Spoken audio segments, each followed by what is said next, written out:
বৈশাখের দিন আমরা কোথায় প্রোগ্রাম করেছি এবং কি করেছি চলো তোমাদের সাথে শেয়ার করি। হাই এভরিওয়ান, আসসালামু আলাইকুম। আশা করছি তোমরা সকলে অনেক ভালো আছো এবং তোমাদের বৈশাখ কেমন কেটেছে আমাকে সবাই কমেন্ট করে অবশ্যই জানিও। বৈশাখের দিন আমি রেডি হয়ে ক্লাসে চলে যাই, কারণ আজকে ছিল আমাদের ক্যান্টনমেন্টের প্রোগ্রাম।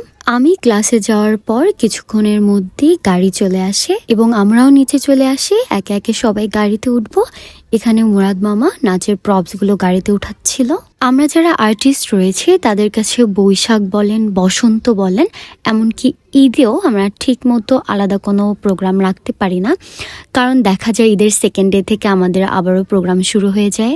আলাদাভাবে এইসব দিনগুলোতে যদি আমরা ঘুরতে নাও বের হই তারপরও আমাদের আফসোস নেই, কারণ এই প্রোগ্রামগুলোতে আমরা বেশ মজা করে থাকি। এই হলো সানি ভাইয়া। সানি ভাইয়া মাত্রই ঢাকা থেকে আসলো এবং ঢাকা থেকে আসা মাত্রই আমাদের সাথে গাড়িতে উঠে যায়। সানি ভাইয়ের গতকালকেও প্রোগ্রাম ছিল, আজকেও আমাদের সাথে প্রোগ্রামে যাচ্ছে এবং আগামীকালও তার প্রোগ্রাম রয়েছে। সানি ভাইয়া ঢাকা থেকে 3 ঘন্টা জার্নি করে বরিশাল আসে এবং এইখান থেকে আমাদের ক্যান্টনমেন্ট প্রায় 1 ঘন্টার পথ। দিন ভাইয়া রাতে প্রোগ্রাম শেষ করে আবার ঢাকা চলে যাবে, কারণ ঢাকা গিয়েও তার প্রোগ্রাম রয়েছে। এবার বুঝতে পারছেন আসলে একটা আর্টিস্ট তার লাইফে কতটা কষ্ট করে থাকে। ভাইয়া গাড়িতে বসে নাচ প্র্যাকটিস করে নিচ্ছিল, যেহেতু ভাইয়া এর আগে আমাদের সাথে প্র্যাকটিস করতে পারেনি। বাই দ্য ওয়ে, ভাইয়া কিন্তু নিজেও একজন কন্টেন্ট ক্রিয়েটর। তার পেজের নাম হচ্ছে চিল উইথ সানি। এবারের বৈশাখে কেন জানি না আগে থেকে আমার অনেক এক্সাইটমেন্ট কাজ করছিল।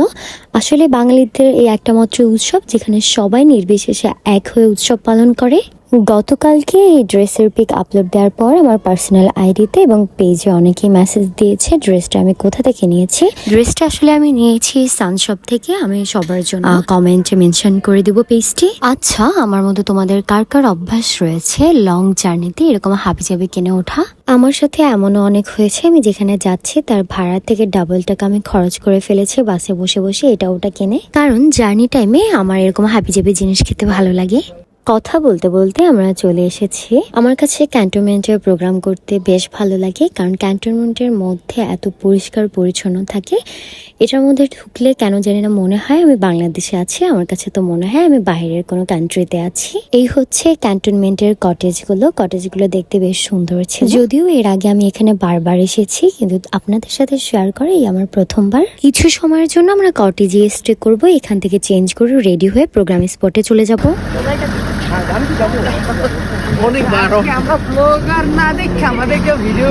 এই হচ্ছে হাসিব ভাইয়া। আসলে হাসিব ভাইকে ভিডিও করে না, তার কারণ হচ্ছে ভাইয়া এত সুন্দর যে মেয়েরা আমাকে পেজে মেসেজ দিয়ে ভরিয়ে ফেলবে, কিন্তু এটা ভাইকে কে বোঝাবে। আমরা মেয়েরা প্রোগ্রামের আগে ড্রেস গুছালেও সেই ড্রেসগুলো ক্যারি করে ছেলেরাই, কারণ ড্রেসগুলোর ব্যাগগুলো অনেক ভারী হয়ে থাকে। এরপর রুমে গিয়ে ব্যাগগুলো রেখে ঝটপট বের হয়ে যায় কিছু ছবি অ্যান্ড ভিডিও নেওয়ার জন্য, কারণ একটু পরই আমাদের রেডি হতে হবে। বৈশাখের দিন প্রোগ্রাম আছে তাই বলে কি ছবি তুলবো না, এটা তো হতেই পারে না।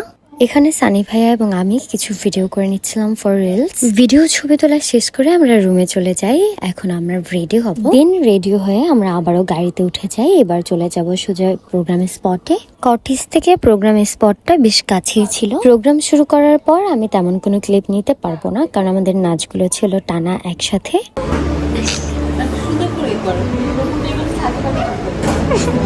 চুলকানিটা কেমন স্লোলি হয়ে গেল।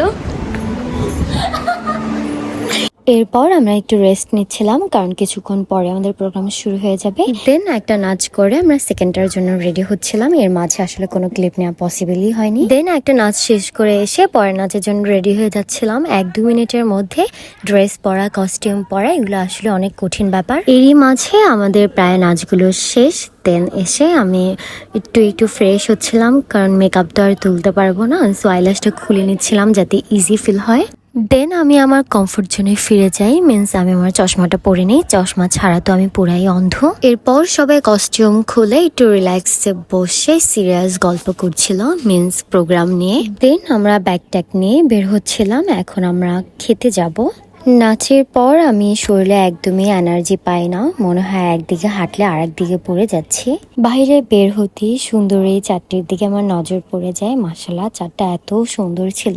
দেন আমরা গাড়িতে উঠে পড়ি। আসলে এই গরমের দিনগুলোতে না প্রোগ্রাম করতে বেশ কষ্টই হয়। প্রচুর গরমে যেমন নাচ করতে কষ্ট, তেমনি মেকআপ করেও শান্তি নেই। রাতের ডিনারটা এখানে অ্যারেঞ্জ করা হয়েছিল, আমরা সবাই এখানে খেতে বসে যাই। আসলে নাচের পর আমাদের প্রত্যেকের অনেক ক্ষুধা লেগেছিল। বসতে বসতে আমাদের খাবার চলে আসে। আজকে খাবারটা ছিল একদম বাঙালিয়ানা, যেহেতু বৈশাখ ছিল। মেনুতে আজকে অনেকগুলো আইটেমই ছিল। শুরুতেই মাছ দিয়ে দিয়েছিল, এরপর শুটকি ভর্তা আমার অনেক পছন্দের।